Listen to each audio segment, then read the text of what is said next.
السلام عليكم ورحمة الله وبركاته. إن الحمد لله نحمده ونستعينه ونستغفره ونعوذ بالله من شرور أنفسنا ومن سيئات أعمالنا. من يهده الله فلا مضل له ومن يضلل فلا هادي له. أشهد أن لا إله إلا الله وحده لا شريك له وأشهد أن محمدا عبده ورسوله. يا أيها الذين آمنوا اتقوا الله حق تقاته ولا تموتن إلا وأنتم مسلمون. يا أيها الناس اتقوا ربكم الذي خلقكم من نفس واحدة وخلق منها زوجها وبث منهما رجالا كثيرا ونساء واتقوا الله الذي تساءلون به والأرحام إن الله كان عليكم رقيبا. يا أيها الذين آمنوا اتقوا الله وقولوا قولا سديدا يصلح لكم أعمالكم ويغفر لكم ذنوبكم ومن يطع الله ورسوله فقد فاز فوزا عظيما.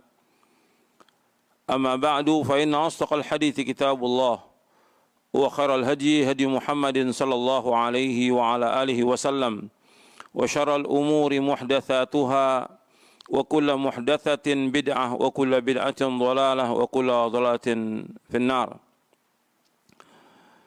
Kepada kaum muslimin dan muslimat, pendengar dan pemirsa Radio Roja dan TV Roja yang mudah-mudahan dirahmati oleh Allah Taala. Alhamdulillah kita bersyukur kepada Allah SWT atas segala nikmat yang Allah karuniakan kepada kita, nikmat Islam, nikmat iman, nikmat sehat, nikmat afiat, nikmat dijauhkan oleh Allah dari berbagai macam malapetaka. Kita bersyukur kepada Allah atas semua nikmat dan kita wajib untuk terus bersyukur karena semua yang kita peroleh pada hakikatnya datangnya dari Allah SWT. Allah berfirman, "Wa ma bikum min ni'matin faminallah." Apa saja nikmat yang kamu peroleh, semuanya datangnya dari Allah Subhanahu wa taala.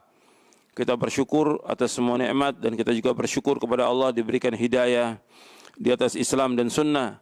Yang nikmat ini merupakan nikmat yang paling besar dari semua nikmat yang Allah karuniakan kepada kita. Dan juga kita bersyukur kepada Allah Subhanahu wa taala diberikan hidayah oleh Allah untuk selalu dan senantiasa menuntut ilmu syar'i. Karena ini merupakan kewajiban atas setiap muslim dan muslimah. Dan kita bersyukur kepada Allah SWT. Kita diberikan hidayah di atas Islam dan sunnah. Meniti jalan yang hak, meniti jalan yang benar, meniti jalan siratal mustaqim. Agar kita mencapai keridhaan Allah dan ke surganya. Kepada seluruh ikhwan yang mudah-mudahan dirahmati oleh Allah dan kepada seluruh pendengar dan pemirsa radio dan TV Roja yang mudah-mudahan dirahmati oleh Allah Taala. Pada kesempatan hari ini kita akan membahas tentang sikap muslim dalam menghadapi musibah. Karena kita melihat banyak sekali terjadi musibah di mana-mana.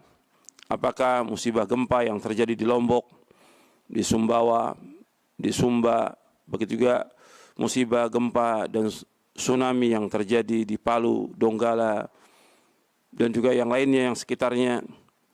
Kita harus melihat bagaimana pandangan Islam, bagaimana sikap kita sebagai seorang muslim. Begitu juga musibah-musibah yang lain yang menimpa kaum muslimin dan muslimat. Apakah berupa penyakit, apakah berupa petaka atau yang lainnya.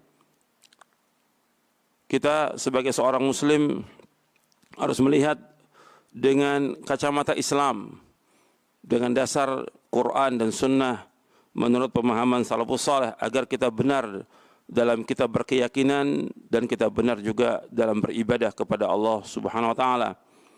Ketika seseorang itu mendapatkan nikmat, maka ibadah yang wajib dilaksanakan syukur kepada Allah dengan melaksanakan ketaatan-ketaatan, menjauhkan dosa dan maksiat. Ketika seorang mendapatkan cobaan, ujian, musibah, petaka, kewajiban dia ibadah kepada Allah dengan sabar dan tetap dia melaksanakan perintah Allah, menjauhkan larangannya. Karena itu Nabi Muhammad SAW bersabda dalam hadis yang sahih yang diriwayatkan oleh Imam Muslim dari sahabat Suhaib radhiyallahu an. Nabi bersabda sallallahu alaihi wasallam, "Ajaban li amril mu'min, inna amrahu kullahu lahu khairun, wa laysa dzaka li ahadin illa lil mu'min. In asabathu sarra'u syakara fakana khairan lah, wa in asabathu dharra'u sabara fakana khairan lah." Nabi SAW bersabda, sungguh sangat mengherankan urusan seorang mukmin. Semua urusannya baik. Apabila dia mendapatkan kenikmatan, kesenangan, dia bersyukur kepada Allah dan itu baik buat dia. Apabila dia mendapatkan cobaan, ujian, musibah, dia bersabar dan itu baik buat dia. Hadis ini sahih diriwayatkan oleh Imam Muslim. Nabi menyebutkan sallallahu alaihi wasallam sangat mengherankan urusan seorang mukmin. Semua urusannya baik dan itu tidak akan didapati melainkan hanya untuk orang mukmin saja. Kalau dia mendapatkan kesenangan, mendapatkan kenikmatan, dia bersyukur kepada Allah dengan melaksanakan ketaatan kepada Allah dan menjauhkan perbuatan dosa dan maksiat. Apabila dia mendapatkan cobaan, ujian, musibah, dia bersabar. Dan sabar ini tetap melaksanakan perintah Allah dan menjauhkan larangannya. Semua itu baik buat dia. Maka seorang mukmin semua urusannya baik. Kita sebagai seorang mukmin, bagaimana kita melihat apa yang terjadi yang menimpa kaum muslimin dan menimpa bangsa ini, bangsa Indonesia. Kita lihat banyak petaka, banyak musibah, banyak cobaan, banyak ujian. Maka sikap kita melihat yang pertama yang harus kita perhatikan ketika kita mendengar, melihat dan menyaksikan berbagai macam musibah dan petaka yang menimpa bangsa kita, bangsa Indonesia secara umum dan kaum muslimin secara khusus. Apakah itu gempa, apakah itu tsunami, apakah itu banjir, apakah itu kebakaran, penyakit atau yang lainnya, atau gunung meletus dan yang lainnya. Maka sikap seorang mukmin dalam menghadapi musibah yang pertama yaitu iman kepada takdir Allah Subhanahu wa taala. Ini wajib kita imani. Karena semua yang terjadi di langit dan bumi tidak lepas daripada takdir Allah. Ini yang pertama, yaitu kita mengimani tentang takdir Allah. Nabi SAW menyebutkan ketika menjelaskan tentang rukun iman yang 6. An tu'mina billahi wa malaikatihi wa kutubihi wa rusulihi wal yaumil akhir wa tu'mina bil qadari khairihi wa syarrihi. Engkau beriman kepada Allah, kepada malaikatnya, kepada kitab-kitabnya, kepada rasul-rasulnya, kepada yaumul akhir, dan iman kepada qada dan qadar baik dan buruk. Nabi ketika menyebutkan tentang iman kepada qadar, Nabi sebutkan an tu'mina bil qadari khairihi wa syarrihi. Engkau beriman kepada takdir yang baik dan buruk. Baik dan buruk. Ikhwani fi din, azakumullah. Kepada seluruh kaum muslimin dan muslimat yang mudah-mudahan dirahmati oleh Allah Ta'ala, bahwa iman kepada takdir ini sangat penting. Dan kita harus betul-betul memahami dengan benar, sebagaimana pemahaman Ahlus Sunnah wal Jamaah, bahwa semua yang terjadi di langit dan bumi ini, itu tidak lepas daripada ilmunya Allah Subhanahu wa taala. Allah mengetahui semuanya yang terjadi di langit dan di bumi ini. Allah mengetahui. Dan Allah yang mentakdirkan. Allah yang menetapkan. Enggak mungkin terjadi sesuatu tanpa kehendak Allah. Tidak mungkin. Mustahil. Apakah yang terjadi di langit, di bumi, di antara keduanya, apa aja, semua berjalan dengan kehendak Allah Subhanahu wa taala. Dan Allah mengetahui semuanya. Karena enggak ada satupun yang terjadi di langit dan di bumi, sekecil apapun yang Allah tidak ketahui. Semua diketahui oleh Allah. Allah berfirman di dalam surah Al-An'am, surah yang ke-6, ayat 59, Allah berfirman, wa indahu mafatihul ghaibi la ya'lamuha illahu wa ya'lamuha fil barri wal bahr wa ma tasqutu min waraqatin illa ya'lamuha wa la habbatin fi dhulumatil ardi wa la ratbin wa la yabisin illa fi kitabim mubin. Allah berfirman dalam surah Al-An'am, surah yang ke-6, di ayat 59, Allah menyebutkan, wa indahu mafatihul ghaibi la ya'lamuha illahu wa ya'lamuha fil barri wal bahr wa ma tasqutu min waraqatin illa ya'lamuha wala habbatin fi dhulumatil ardi wala ratbin wala yabisin illa fi kitabim mubin. Dan kunci-kunci yang gaib itu tidak ada yang mengetahuinya kecuali hanya Allah. Dan Allah mengetahui apa yang di daratan dan di lautan. Dan tidak satupun daun yang jatuh di seluruh permukaan bumi ini, melainkan Allah mengetahuinya. Tidak ada satupun biji di kegelapan bumi. Begitu juga tidak ada satupun yang basah atau yang kering, melainkan semuanya terdapat dalam kitab yang nyata, yaitu di Lauh Mahfuz. Dalam surah Al-An'am, surah yang ke-6, ayat 59. Artinya semuanya sudah tercatat di Lauh Mahfuz. Allah mengetahui. Di sini disebutkan dalam surah Al-An'am ini, wa indahu mafatihul ghaibi la ya'lamuha illahu. Di sisi Allah semua kunci-kunci yang gaib. Enggak ada yang mengetahui yang gaib kecuali Allah. Hanya Allah yang tahu. Makanya enggak boleh ada seorang mendakwakan dirinya mengetahui yang gaib, mengetahui masa yang akan datang. Enggak ada yang tahu. Atau meramal tentang akan terjadi ini. Enggak ada yang tahu. Semuanya hanya Allah yang tahu. Kalau ada orang mengatakan dia mengetahui yang gaib, berarti dia menyamakan dirinya dengan Allah. Maka dihukumkan oleh para ulama dengan keluar dari agama Islam. Kafir. Karena ilmu yang gaib itu hanya Allah saja yang tahu. Ketika dia mendakwakan diri mengetahui yang gaib, berarti dia menyamakan diri dengan Allah. Seperti disebutkan dalam surah An-Naml, surah yang ke-27, ayat 65, Allah berfirman, Qul la ya'lamu man fis samawati wal ardil ghaiba illallah wa ma yash'uruna ayyana yub'atsun. Qul, katakanlah, la ya'lamu man fis samawati wal ardil ghaiba illallah. Enggak ada yang tahu di langit dan di bumi. Yang gaib itu kecuali hanya Allah. Wa ma yash'uruna ayyana yub'atsun. Dan mereka tidak tahu kapan mereka dibangkitkan. Artinya Allah menyebutkan tidak ada yang tahu yang gaib di langit dan di bumi kecuali hanya Allah Subhanahu wa taala. Qul la ya'lamu man fis samawati wal ardil ghaiba illallah wa ma yash'uruna ayyana yub'atsun. Katakanlah tidak ada yang tahu apa yang di langit dan di bumi yang gaib itu kecuali hanya Allah, dan mereka tidak tahu kapan mereka dibangkitkan. Dalam surah An-Naml, surah 27 ayat 65. Artinya yang tahu semua ini hanya Allah Subhanahu wa taala. Yang memiliki langit dan bumi Allah. Yang menguasai Allah, yang mengatur Allah, yang menggerakkan semuanya Allah, yang menghendaki semuanya Allah. Maka dalam iman kepada takdir, yang pertama itu disebutkan para ulama al-ilmu. Kita wajib meyakini bahwa Allah mengetahui semuanya.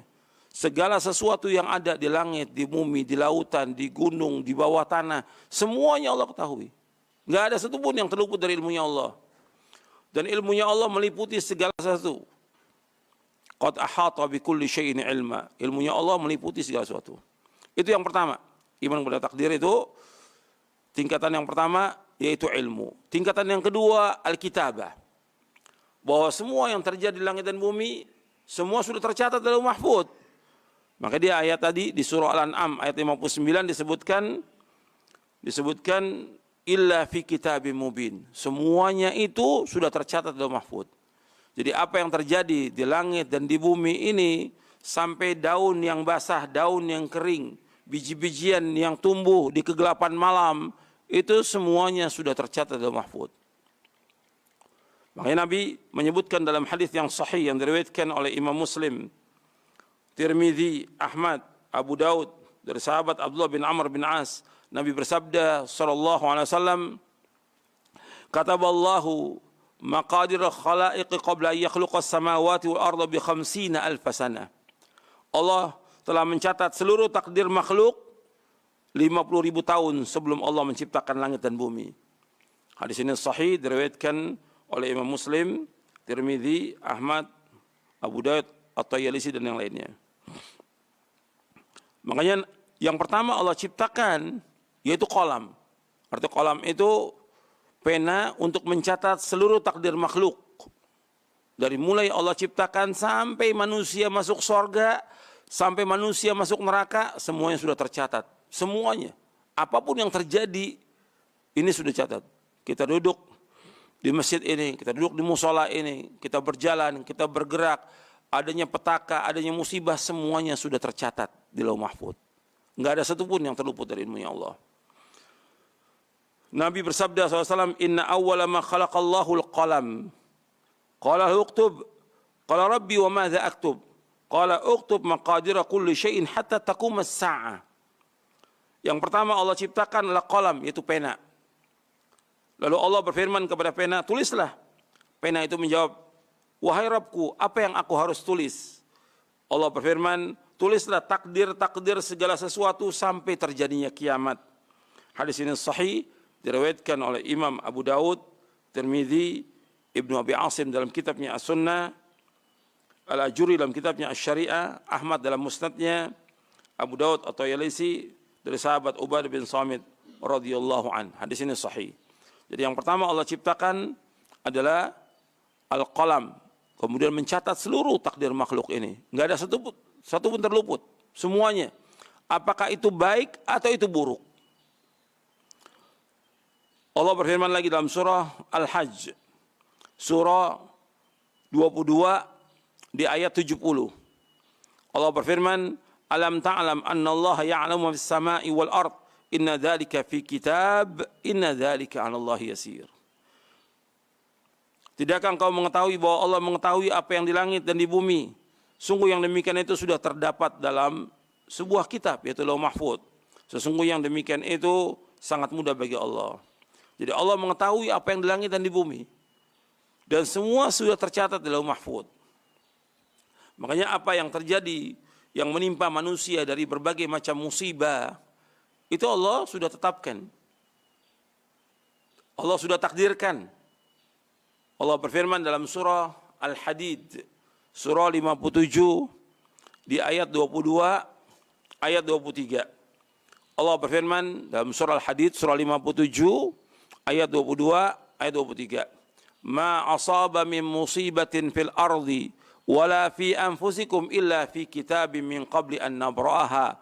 Inna dzalika 'ala Allah yasir. Likai la ta'sau 'ala ma fatakum wa la tafrahu bima atakum wallahu la yuhibbu kulla mukhtalin fakhur. Apa saja musibah yang menimpa di bumi ini, dan juga kepada diri kalian, apa saja musibah yang menimpa di bumi ini dan menimpa diri kalian, ini semuanya sudah tertulis di dalam kitab Lauh Mahfuz sebelum Allah menciptakannya. Artinya sebelum Allah menciptakan makhluk ini semuanya, Allah sudah tetapkan semuanya. Inna dzalika 'ala Allah yasir. Dan sesungguhnya yang demikian itu mudah atas Allah. Likai la ta'sau 'ala ma fatakum. Supaya kalian tidak berduka cita dengan apa yang terluput dari kalian. Dan juga wala tafrahu bima atakum, dan kalian tidak bergembira dengan apa yang kalian peroleh. Sesungguhnya Allah tidak menyukai orang-orang yang angkuh dan sombong. Artinya Allah tetapkan takdir ini supaya manusia tidak berputus asa dengan rahmat Allah yang sangat luas. Dari musibah-musibah, bencana-bencana yang menimpa mereka, supaya mereka tidak berduka cita. Likai la ta'sau 'ala ma fatakum wala tafrahu bima atakum, dan supaya manusia tidak sangat bergembira dengan apa yang mereka peroleh. Karena banyak orang-orang yang mendapatkan nikmat, kemudian setelah itu terjadi musibah buat mereka. Atau nikmat itu yang diberikan oleh Allah, kemudian diangkat dan dicabut nikmat itu. Dan Allah enggak suka dengan orang-orang yang sombong lagi angkuh. Ini tingkatan yang kedua, yaitu semua sudah tercatat dalam mahfuz. Yang ketiga, tingkatan takdir itu bahwa semua yang terjadi di langit dan bumi tidak lepas dari kehendak Allah. Enggak mungkin ada yang terjadi di langit dan bumi yang Allah kehendaki, tidak mungkin. Semua berjalan dengan kehendak Allah Subhanahu wa taala. Jadi kita wajib mengimani tentang al-masyiah, kehendak Allah Subhanahu wa taala. Jadi apa yang Allah kehendaki pasti terjadi. Ini harus kita yakini sebagai seorang mukmin, apa yang Allah kehendaki pasti terjadi, dan apa yang Allah tidak kehendaki tidak akan terjadi. Apa aja bentuknya. Jadi semua gerak, semua yang berjalan dari yang terjadi di langit dan bumi, semua berjalan dengan kehendak Allah. Tidak ada sesuatu pun yang terjadi dalam kerajaannya apa yang tidak Allah inginkan. Kita wajib sebagai seorang muslim mengimani tentang masyiah, kehendak Allah yang pasti terlaksana, dan kekuasaan Allah yang meliputi segala sesuatu.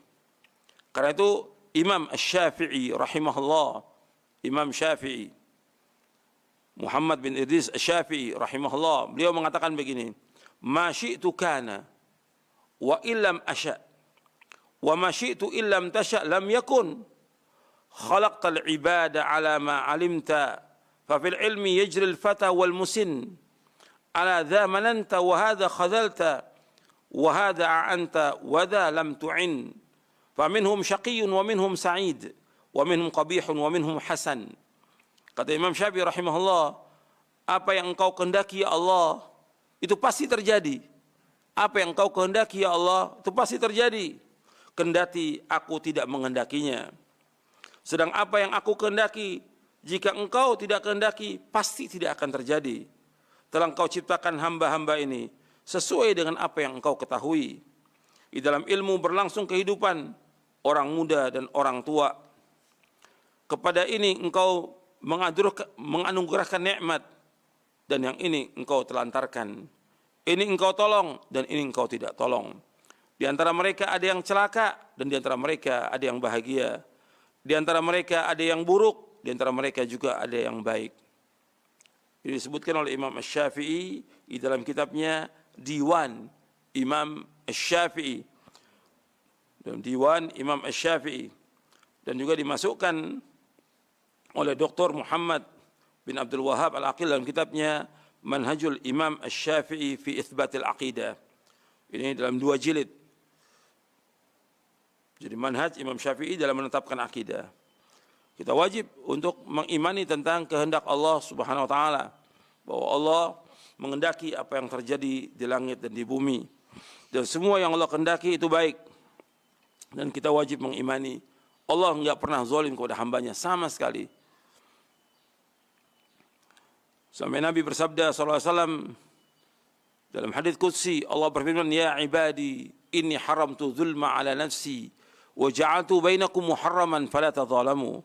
Wahai hamba-hambaku, sesungguhnya aku mengharamkan kezaliman atas diriku, dan aku jadikan di antara kalian haram, maka jangan kalian menzalimi. Artinya Allah enggak mungkin berbuat zalim kepada hambanya, tidak mungkin.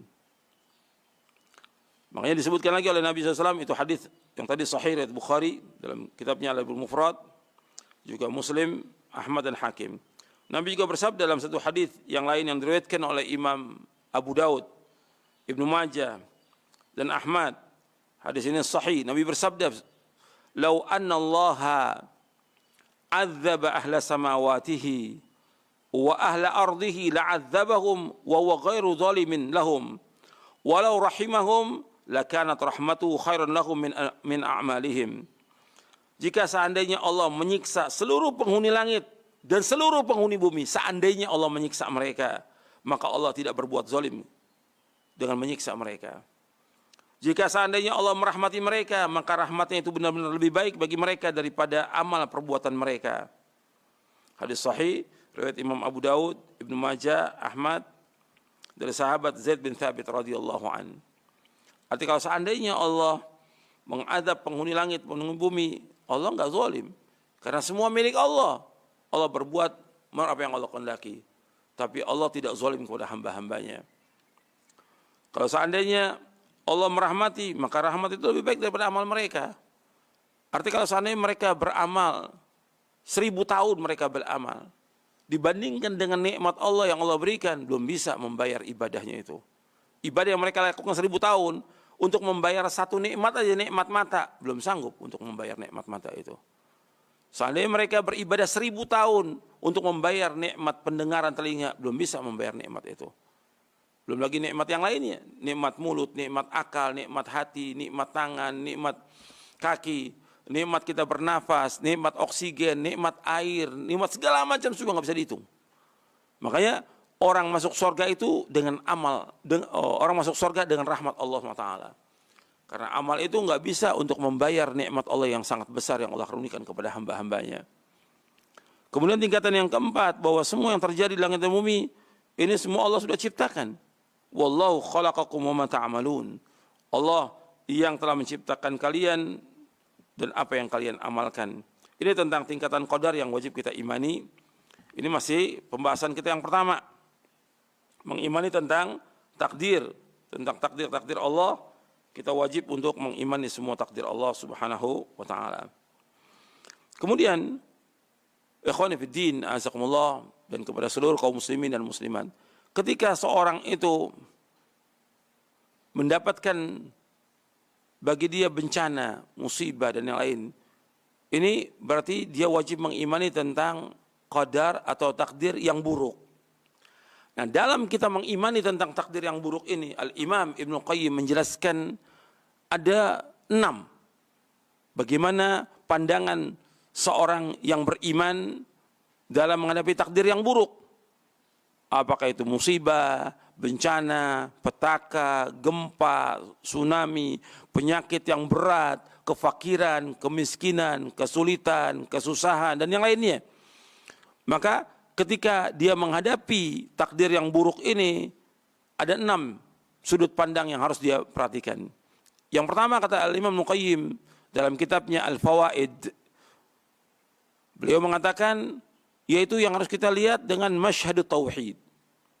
Pandangan tauhid. Pandangan tauhid seperti yang tadi kita bahas tentang rukun iman kepada takdir yang baik dan buruk. Ada 4 tingkatan: al-ilmu, al-kitabah, al-masyiah, al-khalq. Bahwa semua ini milik Allah. Allah yang menciptakan semuanya. Langit dan bumi dan seluruh makhluk ini Allah yang ciptakan. Semuanya Allah yang ciptakan. Kemudian Allah juga yang ngatur semuanya. Semuanya berjalan dengan kehendak Allah SWT. Allah yang memberikan rezeki kepada mereka. Allah yang memiliki, Allah yang mengatur, Allah yang menghidupkan, Allah mematikan. Allah juga yang punya rencana semuanya. Nggak ada ikut campur tangan manusia sedikit pun juga. Makanya kewajiban dia mengikhlaskan ibadah kepada Allah, mentauhidkan Allah SWT. Baik dalam rububiyah, uluhiyah maupun asma wa sifat. Bahwa Allah yang menghendaki semua ini, Allah yang mentakdirkan. Nggak ada ikut campur tangan manusia sama sekali. Sama sekali. Nggak ada yang namanya dewa laut, dewa gunung, dewa ini. Nggak ada sama sekali itu. Semuanya Allah. Dan nggak boleh juga orang mengatakan, oh ini terjadi karena lempengan-lempengan yang ada di dalam laut. Semuanya yang gerakan itu siapa? Allah SWT. Jadi orang nggak boleh kemudian berpikir dengan pengetahuan dia yang picik, oh ini karena ini. Bukan semua yang jalankan Allah SWT. Semua yang kehendaki Allah. Semua yang mentakdirkan semuanya Allah SWT. Bukan benda-benda, bukan ini, bukan. Itu wajib kita imani sebagai seorang beriman. Ini tauhid, pandangan tauhid kepada Allah. Kalau enggak bisa kufur nantinya. Karena menisbatkan sesuatu kepada selain Allah. Enggak ada satupun yang terjadi di langit dan bumi melainkan kehendak Allah SWT. Adapun lempengan-lempengan itu Allah yang kehendaki. Semua bisa bergerak, semua bisa berjalan, semua terjadi Allah yang kehendaki. Itu harus kita imani. Jadi ini kadang-kadang orang melupakan tentang Allah SWT ketika mendapatkan cobaan, ujian, musibah, petaka. Mestinya dia nisbatkan kepada Allah. Ini takdir Allah. Kita wajib mengimani. Sehingga orang semuanya kembali kepada Allah, bertaubat kepada Allah. Kembali kepada agama yang hak ini. Bukan kemudian memasang sesaji untuk berhala, masang sesaji untuk dewa laut. Enggak ada yang berkuasa di langit, di bumi, di lautan kecuali hanya Allah. Satu aja yang ada, cuma Allah. Ini masyhad tauhid. Sudut pandang tauhid yang wajib kita imani. Yang kedua kata Ibnu Qayyim, yaitu masyhad yang kedua adil. Masyhadul adil. Artinya kesaksian kita bahwa Allah itu Maha Adil. Enggak mungkin Allah zalim kepada hambanya, tidak mungkin. Enggak mungkin. Wa ma rabbuka bidzallamil abid, dan Rabb kamu tidak pernah berbuat zalim kepada hambanya. Dan tadi hadis juga sudah saya bawakan, hadis riwayat Muslim dari sahabat Abu Dzar. Allah berfirman, "Ya ibadi inni haramtu dzulma ala nafsi." Wahai hamba-hambaku, sesungguhnya aku telah mengharamkan kezaliman atas diriku. Allah enggak pernah berbuat zalim. Ini semua berjalan dengan keadilan Allah. Semua apa yang Allah tetapkan ini dengan kehendak Allah. Allah itu Maha Adil, Allah itu Maha Bijaksana. Maka selanjutnya yaitu yang ketiga kata Ibnu Qayyim, kasih sayang Allah Subhanahu wa taala. Kasih sayang Allah Subhanahu wa taala. Artinya Allah sayang kepada makhluknya. Dengan adanya musibah, dengan adanya petaka, dengan adanya segala macam, apakah itu penyakit atau bencana atau yang lainnya. Ini kalau orang itu beriman, dia sabar, dia redho, akan menghapuskan dosanya, mengangkat derajatnya, dan akan memasukkan dia ke dalam sorga dengan sebab itu. Jadi Allah sayang kepada hambanya. Makanya Nabi Muhammad SAW bertanya kepada para sahabatnya ketika ada tawanan perang, seorang wanita yang dia mencari anaknya. Setiap ada anak kecil ditetein oleh dia. Ada anak kecil ditetein oleh dia. Kata Nabi SAW, mungkin enggak wanita ini akan melemparkan anaknya ke dalam api? Mungkin atau tidak? Kata sahabat, enggak mungkin. Setiap dia kemana ditetein. Mungkin enggak anak perempuan ini akan melemparkan anaknya ke dalam? Enggak mungkin. Karena sayangnya si ibu ini kepada anaknya. Maka kata Nabi SAW, Allah lebih sayang kepada hambanya daripada ibu ini kepada anaknya. Allah lebih sayang kepada seluruh hamba ini daripada seorang ibu kepada anaknya.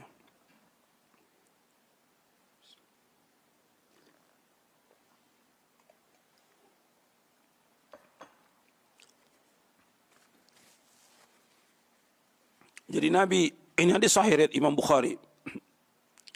Nabi SAW mengatakan kepada sahabat, mungkin enggak si ibu ini melemparkan anak ke dalam? Enggak mungkin.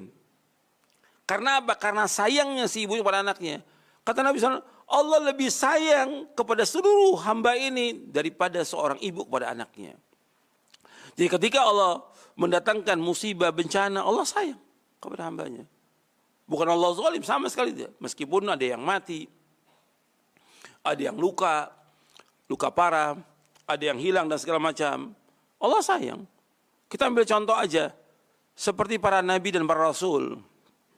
Itu semua orang yang dicintai oleh Allah, semua nabi dan rasul. Semua dicintai oleh Allah. Makhluk yang terpilih, Allah pilih mereka. Tapi di antara nabi, ada nggak yang terbunuh? Ada. Bahkan orang-orang Yahudi, Allah sebut dalam Al-Quran, yaqtuluna nabiyyin wa yaqtuluna anbiya. Mereka membunuh nabi-nabi, bukan satu nabi dibunuh. Tapi Allah biarkan. Allah sayang kepada Nabi. Dibunuh Nabi Zakaria, dibunuh. Nabi Yahya dibunuh. Dan Nabi yang lain juga dibunuh. Allah sayang. Bukan Allah tidak sayang. Tapi Allah takdirkan demikian. Dan itu yang terbaik buat dia. Jadi ketika orang tertimpa bangunan, kemudian hilang, atau tenggelam ke dalam bumi, kemudian banyak yang mati segala macam, ya harus kita lihat bahwa Allah itu sayang kepada hambanya. Karena semua milik Allah Subhanahu wa ta'ala. Manusia tidak ikut campur tangan sama sekali. Kemudian yang keempat, kata Ibnu Qayyim, yaitu masyad al-hikmah. Ini pembahasan kita yang kedua ya. Jadi yang pertama tadi pembahasan kita iman kepada takdir baik dan buruk. Kemudian pembahasan kita yang kedua, bagaimana seorang muslim menghadapi takdir yang buruk. Ini ada 6 tingkatan. Tingkatan yang pertama tadi apa? Tauhid. Yang kedua, adil. Allah itu maha adil. Yang ketiga, dari pembahasan kita yang kedua ini, yang ketiga, bahwa Allah itu maha kasih dan sayang kepada hamba-hambanya. Yang keempat, masyhadul hikmah. Hikmah artinya semua yang terjadi di langit dan bumi nggak lepas daripada hikmah Allah. Nggak mungkin Allah berbuat sesuatu yang tidak ada hikmahnya, nggak mungkin. Sebagaimana ciptaan Allah, nggak mungkin ada yang sia-sia, nggak mungkin. Atas seekor kutu aja Allah ciptakan, penuh ada hikmahnya, nggak mungkin nggak ada. Semua makhluk yang Allah ciptakan itu ada hikmahnya. Hatta yang diharamkan oleh Allah. Allah yang ciptakan babi, tapi ada hikmahnya. Apakah manusia mau taat atau tidak? Manusia mau tinggalkan nggak itu? Tidak boleh makan dan segala macam. Jadi semua yang terjadi di langit dan bumi ada hikmahnya. Hatta Allah menciptakan iblis, semua ada hikmahnya. Maka semua yang terjadi di langit dan bumi nggak lepas daripada hikmahnya Allah. Dan Allah itu maha bijaksana. Dan manusia tidak mengetahui semuanya. Tapi Allah mengetahui semuanya. Kemudian yang kelima, kata Ibnu Qayyim rahimahullah, yaitu masyhadul hamd. Masyhadul hamdi. Artinya Allah itu berhak dapat pujian. Apapun yang Allah lakukan, semuanya Allah kita puji. Maka Nabi selalu memuji Allah SWT. Apapun yang terjadi. Ketika mendapatkan kesenangan, Nabi memuji Allah. Alhamdulilladzi bini'mati tatimmus salihat. Ketika Nabi mendapatkan sesuatu yang Nabi nggak sukai, alhamdulillah ala kulli hal. Tetap memuji Allah. Maka Nabi ketika i'tidal, sesudah bangkit dari ruku, Nabi lama untuk memuji Allah. Banyak kaum muslimin dan juga para imam ini terlalu terburu-buru. Justru Nabi lama berdirinya, hampir sama dengan lama berdirinya ketika membaca Al-Fatihah dan surah. Lama Nabi. Nabi muji Allah. Nabi muji Allah, Rabbana lakal hamdu min as-samawati wa min al-ardi wa min ma bainahuma wa min ma syi'ta min syai'in ba'du ahla ats-tsana'i wal majdi ahaqqu ma qala al-'abdu wa kulluna laka 'abdun Allahumma la mani lima ataita wa la mu'ti lima mana'ta wa la yanfa'u dzal jaddi minkal jadd. Juga ada seorang sahabat yang berdoa kepada Allah dengan memuji Allah, Rabbana lakal hamdu hamdan katsiran tayyiban mubarakan fi mubarakan alaihi kama yuhibbu rabbuna wa yarda. Nabi juga pernah mengulang-ulang li rabbil hamdu li rabbil hamdu li rabbil hamdu li rabbil hamdu li rabbil hamdu, terus Nabi ulang-ulang. Segala puji hanya milik Allah. Karena Allah untuk berhak mendapatkan pujian apapun yang terjadi di langit dan bumi. Allah tetap untuk dipuji. Dan Allah senang untuk dipuji. Allah yuhibbul hamda, Allah senang untuk dipuji. Dan yang keenam kata Ibnu Qayyim rahimahullah dalam kitabnya Al-Fawaid, yaitu masyhad al-ubudiyah. Artinya kita ini hamba mutlak, seorang hamba, ya bagaimana kehendak Allah SWT. Kita wajib mewujudkan ibadah ini kepada Allah karena Allah ciptakan kita untuk ibadah. Wa ma khalaqtul jinna wal insa illa liya'budun. Tidak kuciptakan jin dan manusia melainkan untuk beribadah kepadaku. Wujudkan ibadah. Ketika mendapatkan kesenangan, kenikmatan, wujud ibadah kita dengan syukur. Ketika mendapatkan cobaan, ujian, musibah, petaka, wujud ibadah kita dengan sabar dan ridha. Makanya Allah berfirman di dalam surah At-Taghabun, surah yang ke-64 ayat 11, Allah berfirman, "Ma asaba min musibatin illa biidznillah, wa man yu'min billahi yahdi qalbah, wallahu bikulli syai'in alim." Apa aja musibah yang menimpa kalian, semua berjalan dengan izin Allah. Barang siapa yang mengimani, maka Allah tunjuki hatinya. Ya, kita wajib mengimani. Dengan apa? Dengan sabar, dengan redha, mengimani bahwa semua cobaan, ujian, musibah dengan kehendak Allah. Dan Allah Maha mengetahui segala sesuatu. Dalam surah At-Taghabun, surah 64 ayat 11. Sekarang kita masuk yang ketiga, pembahasan yang ketiga. Pembahasan yang ketiga, apa yang menimpa manusia dari musibah, bencana, malapetaka, dan siksa.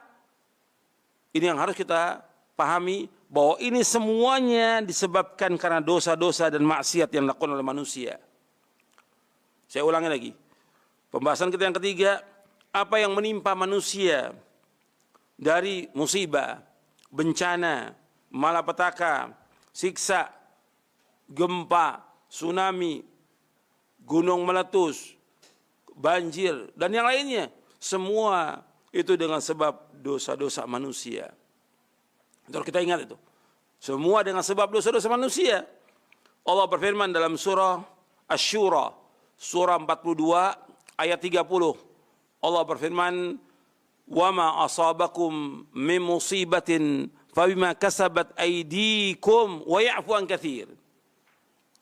Apa aja musibah yang menimpa kalian dengan sebab tangan-tangan kalian, dengan sebab dosa-dosa kalian, dan Allah banyak memberikan maaf. Allah banyak memberikan maaf. Kalau seandainya Allah nggak berikan maaf, dihancurkan semuanya ini yang ada, ditenggelamkan semua yang ada. Seperti kaum-kaum sebelumnya, Allah tenggelamkan kaum Nabi Nuh alaihi salatu wassalam. Nabi Nuh sudah mengajak mereka untuk beriman kepada Allah dan kepada Nabi Nuh. Mereka nggak mau, diajak nggak mau. Hanya berapa orang aja. Bahkan mereka mengejek Nabi Nuh.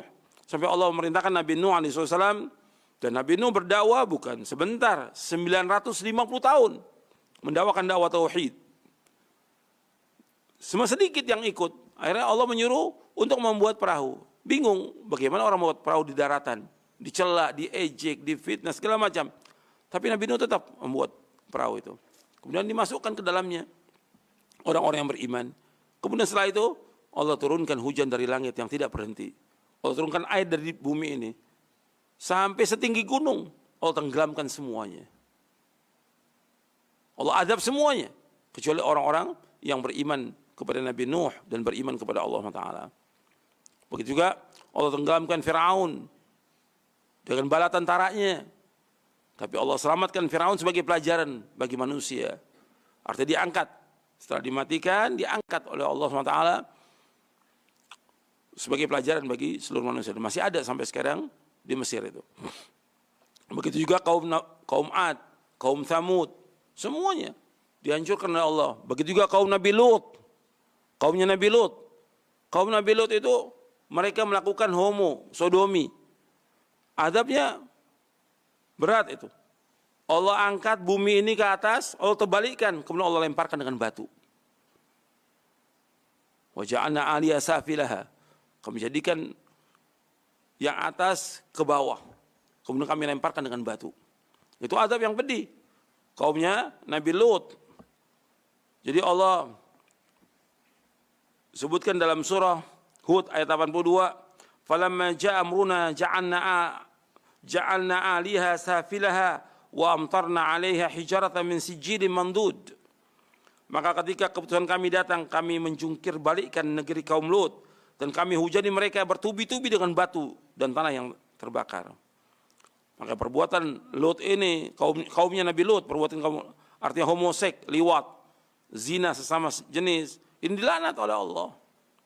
Bahkan kalau orang bertemu dengan orang melakukan perbuatan kaumnya Nabi Lut, disuruh bunuh. Orangnya disuruh bunuh. Melakukan, kata Nabi SAW dalam hadis yang sahih diriwayatkan dari sahabat Ibnu Abbas, Rasulullah bersabda, "Man wajadtumu ya'malu amala qaumi Lut, faqtulul fa'il wal maf'ul bih." Barang siapa yang kalian temui melakukan perbuatan kaum Lut, liwat, homoseks, sodomi, maka bunuhlah pelakunya dan orang yang menjadi objeknya.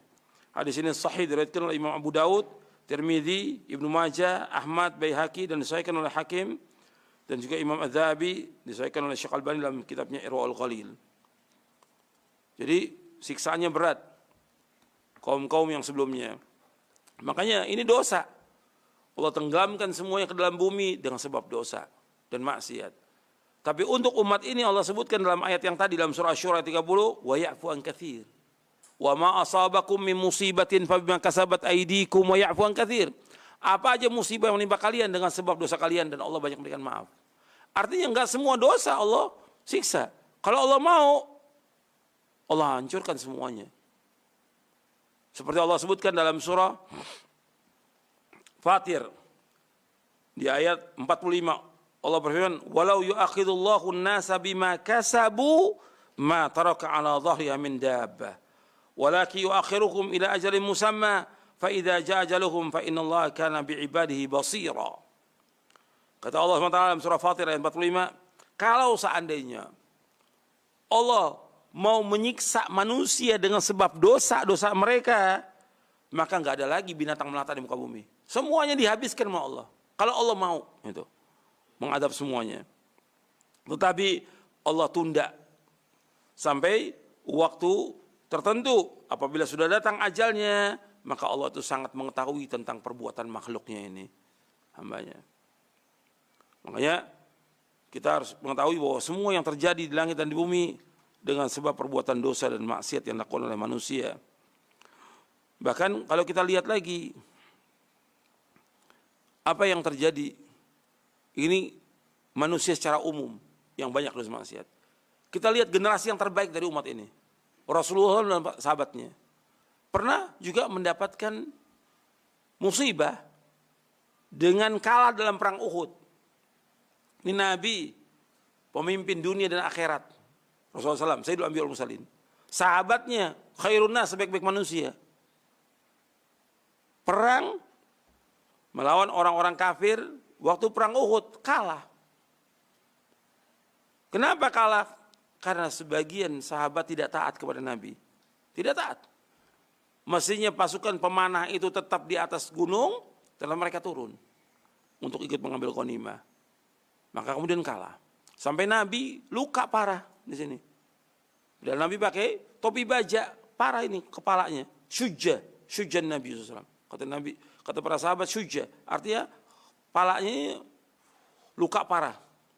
Wa qusrat rubaiyatu, dan giginya patah. Itu Rasulullah SAW. Ini juga menunjukkan bahwa Nabi itu sebagai manusia biasa. Nggak ada ilmu kebal dalam Islam, nggak ada ilmu kebal, nggak ada. Nabi SAW luka parah di kepalanya dan giginya juga tanggal. kalah. Makanya kemudian mereka bertanya, 70 sahabat yang meninggal dunia sebagai syahid. Tokohnya Hamzah, Sayyidus Syuhada Hamzah. Kemudian Mus'ab bin Umair, duta pertama yang berdakwah di Madinah. Dan yang lainnya, radhiyallahu ajma'in. Kemudian para sahabat bertanya, ya Rasulullah, bukankah kita ini beriman? Kita di atas kebenaran, mereka di atas kebatilan. Kok kita kalah? Allah turunkan ayat di dalam surah Ali Imran ayat 165. Awalamma asabatkum musibatun qad asabtum mithlaiha qultum anna hadha qul huwa min indi anfusikum innallaha ala kulli syai'in qadir. Apakah kalian merasa heran ketika ditimpa musibah kekalahan dalam perang Uhud, padahal kalian telah mendapatkan kemenangan 2 kali lipat waktu perang Badar, menang waktu perang Badar. Kan perang Badar dulu, baru perang Uhud setahun kemudian. Perang Badar tahun kedua, perang Uhud tahun ketiga Hijriah. Waktu perang Badar menang. Allah menyebutkan qad asabtum mithlaiha. Kamu mendapatkan 2 kali. Pertama, 70 orang-orang tokoh Quraisy mati. Kemudian 70 kalian menawan mereka. 2 kali lipat. Kalau dalam perang Uhud 70 meninggal para sahabat syuhada. Waktu perang Badar, kaum muslimin pertama membunuh 70 tokoh-tokoh Quraisy. Kemudian 70 juga yang ditawan. Qad asabtum mithlaiha. Qultum man hadza? Dari mana kok kita kalah sekarang ini dalam perang Uhud? Apa kata Allah? Qul huwa min indi anfusikum. Katakan itu dengan sebab dosa kalian. Artinya Allah suruh Nabi Muhammad SAW mengatakan kepada para sahabat, itu dosa-dosa kalian. Kenapa kalian perang Uhud? Dengan sebab dosa kalian. Qul huwa min indi anfusikum. Innallaha ala kulli syai'in qadir. Sungguhnya Allah itu Maha berkuasa atas segala sesuatu. Ini harus kita perhatikan bahwa hatta sahabat ketika dia berbuat salah tidak tahu Rasul, kalah. Allah menyuruh mengatakan bahwa itu dosa dengan sebab perbuatan kalian. Nah sekarang kita lihat kondisi bangsa kita ini.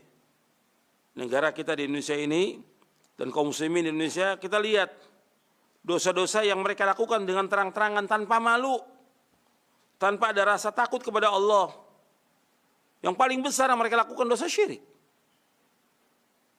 Musibah, petaka, bencana, itu dengan sebab dosa, kata Allah dalam Al-Quran tadi. Dalam surah Asy-Syura ayat 30. Nah sekarang dosa apa yang lakukan bangsa ini? Besar, kesyirikan. Penyembahan manusia kepada selain Allah. Orang beribadah kepada batu, kepada pohon, kepada kubur. Mereka sembah kubur-kubur. Mereka minta kepada kubur-kubur, mereka berdoa kepada selain Allah, mereka datang ke dukun-dukun, datang ke paranormal, orang pintar.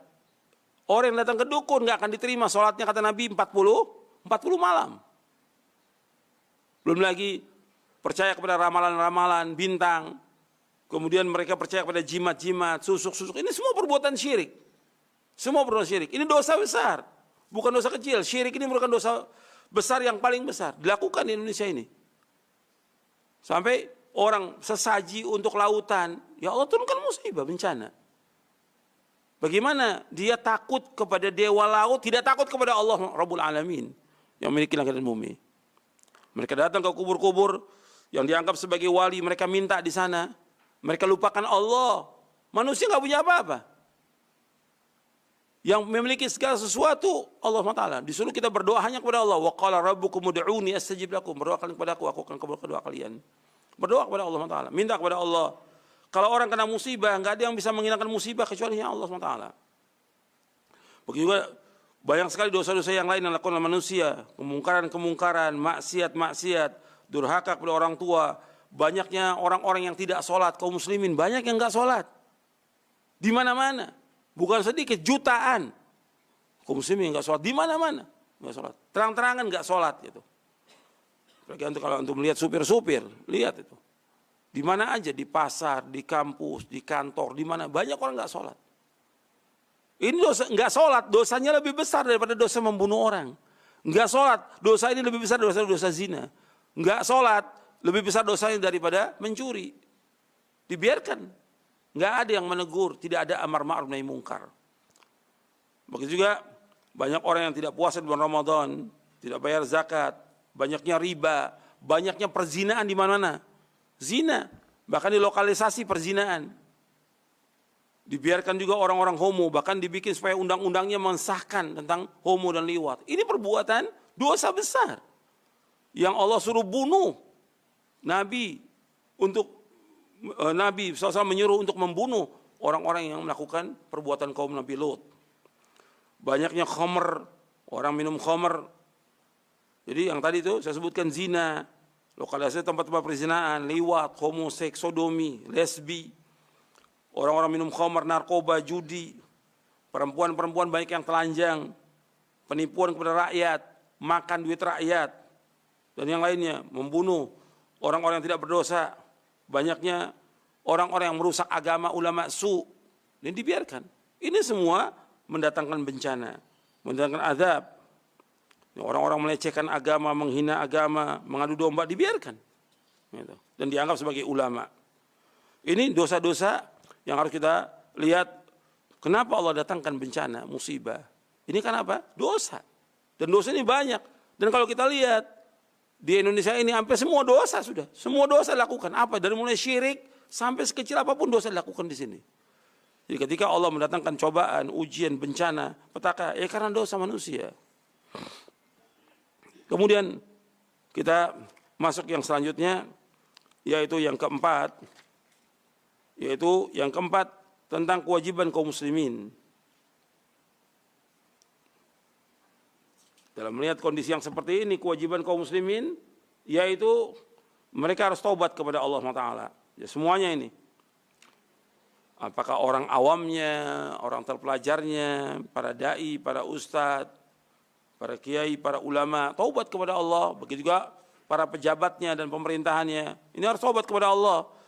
Karena Allah SWT menyuruh kita untuk bertaubat. Semua harus bertaubat. Orang awamnya, orang tua, anak-anak, penuntut ilmu, para da'i, para ustadz, kiai, ulama. Ini banyak yang berbuat dosa.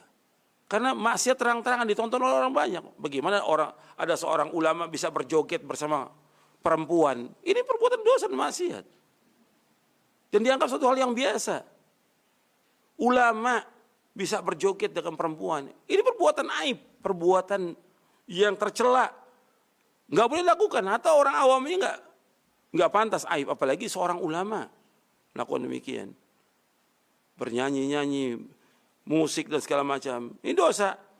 Begitu juga perbuatan para penguasa pemerintah yang melakukan dosa-dosa besar.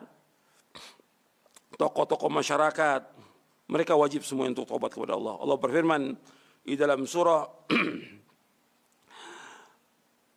At-Tahrim, surah 66 ayat 8. Ya ayyuhalladzina amanu tubu ilallahi taubatan nasuha. Wahai orang beriman, taubatlah kalian kepada Allah dengan taubat yang nasuh. Begitu juga taubat yang jujur, taubat yang benar, taubat yang tidak mengulangi dosa lagi. Allah juga berfirman dalam surah An-Nur, surah An-Nur surah 24 ayat 31, wa tubu ilallahi jami'an ayyuhal mu'minun la'alakum tuflihun. Bertaubatlah kalian semua kepada Allah agar kalian menjadi orang-orang yang sukses, orang-orang yang beruntung. Jadi kita harus taubat kepada Allah, dan syarat taubat seperti yang disebutkan oleh para ulama seperti Imam An-Nawawi dalam kitabnya Riyadhus Shalihin menyebutkan syarat taubat itu 3. Yang pertama, dia harus meninggalkan semua perbuatan dosa dan maksiat. Tinggalkan semuanya. Yang kedua, dia harus menyesali perbuatan dosa dan maksiat yang dilakukan. Yang ketiga, dia punya kemauan keras untuk tidak mengulangi lagi perbuatan dosa dan maksiat itu.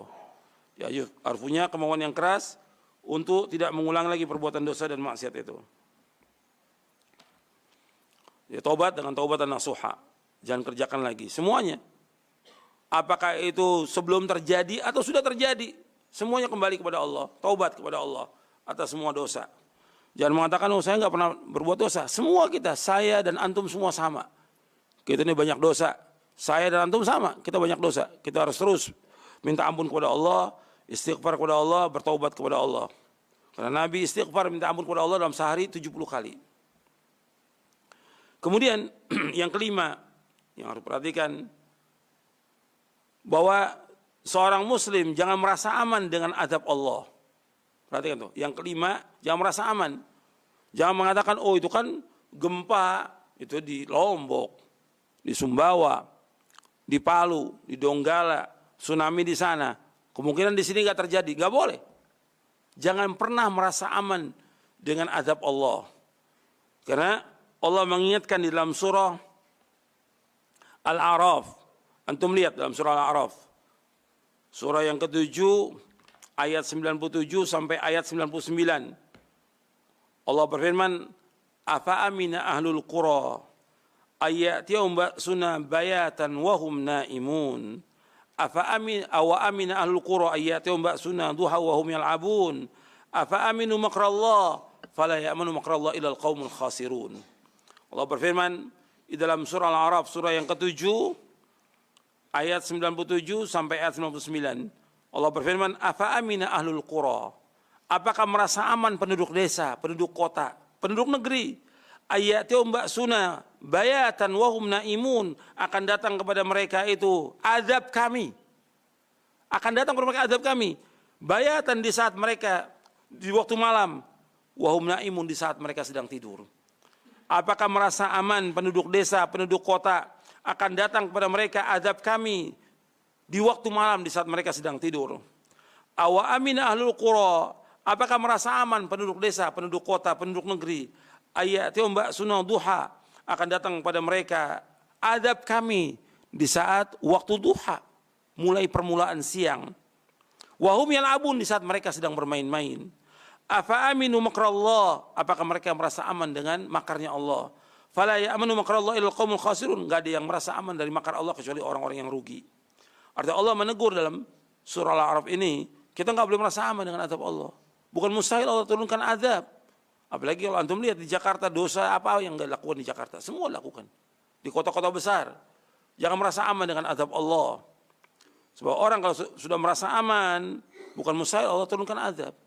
Dan Allah ingatkan dalam Al-Quran, kalau seandainya hatta kepada kita semua, ini ada sekelompok orang berbuat dosa, ini ada orang-orang yang soleh, tetap hati-hati.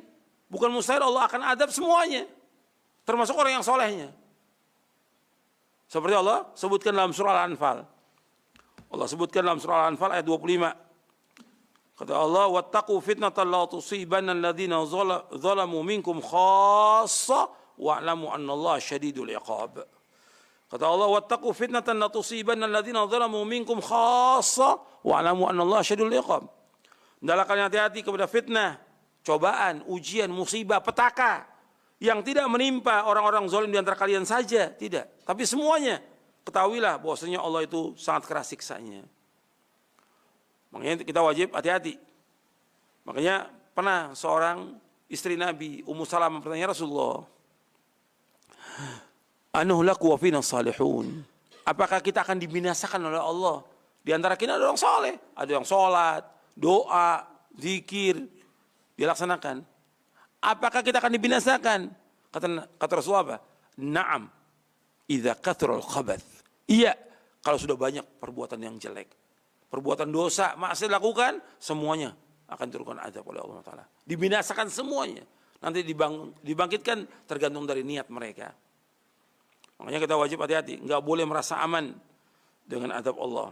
Makanya ada orang-orang yang merasa aman dengan maksiatnya, banyak. Dia merasa aman dengan maksiat. Ini yang seperti ini namanya istidraj. Namanya apa? Istidraj. Allah menyebutkan dalam Al-Quran, dan Nabi Muhammad SAW bersabda, Nabi SAW bersabda begini, dalam satu hadis yang sahih yang diriwayatkan oleh Imam Ahmad dalam musnadnya dari sahabat Uqbah bin Amir radhiyallahu an, Nabi bersabda seperti ini, idza ra'aita Allah yu'ti al-'abda min ad-dunya 'ala ma'asihi ma yuhib fa innama huwa istidrajun. Thumma tala Rasulullah SAW, falamma nasu ma dhukiru bihi fatahna 'alaihim abwaba kulli syai' hatta idza farihu bima utu akhadna baghtatan fa idza hum mublisun.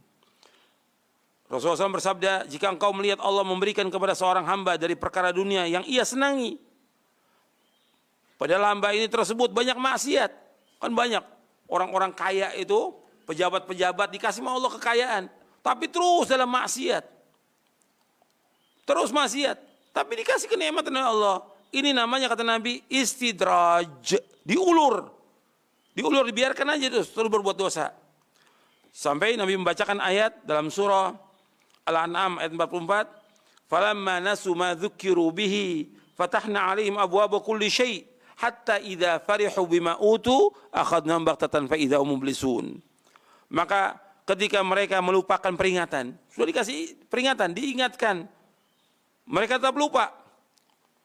Jadi setelah mereka melupakan peringatan yang telah diberikan kepada mereka, kami pun membukakan semua pintu kesenangan untuk mereka. Senang mereka dengan hartanya, berjalan-jalan, maksiat, segala macam sudah dengan hartanya. Sehingga ketika mereka bergembira dengan apa yang telah diberikan kepada mereka, kami siksa mereka secara tiba-tiba, maka ketika itu mereka terdiam dan putus asa. Allah siksa dengan tiba-tiba. Ini surah Al-An'am ayat 44. Hadisnya sahih, diriwayatkan oleh Imam Ahmad dalam musnadnya dari sahabat Uqbah bin Amir. Makanya kita wajib hati-hati. Ini istidraj. Banyak orang dikasih istidraj oleh Allah. Diulur, dibiarkan. Sepertinya musibah nggak akan datang. Tiba-tiba Allah timpakan. Antum bisa lihat yang terjadi. Gempa itu. Orang sedang duduk, ada orang sedang tidur, tiba-tiba datang. Seperti juga kebanjiran. Seperti kemarin tsunami. Orang nggak kira akan datang tsunami. Mereka ada yang mau sholat maghrib, ada yang sedang duduk, ada yang sedang bermain. Semuanya kena. Makanya orang nggak boleh merasa aman dengan azab Allah SWT. Merasa aman dengan azab Allah termasuk dosa besar. Merasa aman dengan azab Allah termasuk dosa besar. Nggak boleh orang merasa aman. Kemudian yang keenam. Yang keenam, ini kepada seluruh kaum muslimin ini dan muslimat. Dan seluruh masyarakat. Juga kepada pemerintah dan para pejabat. Ini harus tolong menolong. Jadi tolong menolong kepada kaum muslimin. Yang terjadi banyak kita lihat orang-orang yang mati, orang-orang yang terkena runtuhan bangunan, yang luka parah, yang patah, kemudian juga yang lapar, yang tidak punya apa-apa, sampai pakaian nggak punya, sampai seminggu berpakaian nggak ada yang kasih pakaian, seminggu dipakai pakaian dengan apa yang ada pada tubuhnya. Begitu juga rumah mereka hancur semuanya. Ini wajib tolong menolong. Ini pemerintah wajib untuk membantu, para pejabat wajib membantu, orang-orang kaya wajib membantu, kaum muslimin untuk menolong. Bahwa Allah perintahkan wa ta'awanu 'alal birri wat taqwa wa la ta'awanu 'alal itsmi wal 'udwan. Tolong menolong dalam perbuatan baik dan takwa, jangan kalian tolong menolong dalam perbuatan dosa dan permusuhan. Tapi ini amanah, harus sampai. Banyak juga yang orang kirim ke sana enggak sampai, yang ke Lombok enggak sampai, yang ke ini enggak sampai. Ini khianat, enggak boleh. Orang lagi kena musibah, jangan kita mencari kesempatan di saat orang kena musibah. Nggak boleh. Kita justru berpikir bagaimana kita bantu mereka dengan apa yang ada pada kita. Yang bisa bantu dengan tenaga, bantu dengan tenaganya. Yang bisa bantu dengan uangnya, bantu dengan uang. Yang bisa bantu dengan makanan-makanan. Karena mereka butuh. Mereka butuh segera. Mereka butuh makanan yang siap saji. Mereka butuh uang. Mereka butuh pakaian. Mereka butuh selimut. Mereka butuh terpal untuk berlindung. Dan yang lainnya. Sampaikan dengan segera, jangan khianat. Kemudian yang ketujuh. Yang ketujuh kepada para da'i dan kepada relawan. Ya hibur mereka, nasihati mereka. Mereka sedang goncang imannya. Goncang juga semuanya yang ada pada mereka. Enggak wajar juga dalam berpikir. Bayangkan orang sedang duduk dengan anaknya 4, tiba-tiba hilang begitu aja, tenggelam dengan bumi. Kaget dia. Dan juga nggak wajar. Nah, ini para dai yang harus perhatian. Para dai relawan memberikan nasihat yang baik. Nggak boleh putus asa rahmat Allah. Allah sangat luas. Ini sudah takdir Allah. Hibur mereka. Mereka harus dihibur. Mereka dihibur dengan mengajak mereka untuk kembali kepada Allah. Taubat kepada Allah. Mereka wajib sabar, ridho. Hibur mereka. Bahwa ini merupakan cobaan, ujian menghapuskan dosa, mengangkat derajat, akan membawa ke sorga. Jangan putus asa rahmat Allah. Enggak boleh putus asa rahmat Allah. Kemudian yang terakhir, ikhwan fillah, yang ke-8, ya doa. Kita doa kepada Allah SWT atas berbagai macam musibah dan berlindung pada Allah dari berbagai macam cobaan dan ujian dan musibah. Kita berlindung pada Allah. Ada doa-doa dari Nabi Muhammad SAW di buku doa wirid juga ada. Makanya kita baca dan kita hafalkan doa-doa ini. Di antaranya berlindung kepada Allah dari hilangnya nikmat dan hilangnya afiat. Kita ini sehat, aman, tiba-tiba hilang, berubah. Makanya Nabi berdoa, dan ini dihafalkan oleh seluruh kaum muslimin dan muslimat, semuanya dihafalkan. Itu Nabi berdoa, Allahumma inni a'udzubika min zawali ni'matika wa tahawuli afiatika wa fujaati ni'matika wa jami'i sakhatik. Saya ulangi, Allahumma inni a'udzubika min zawali ni'matika wa tahawuli afiatika wa fujaati ni'matika wa jami'i sakhatik.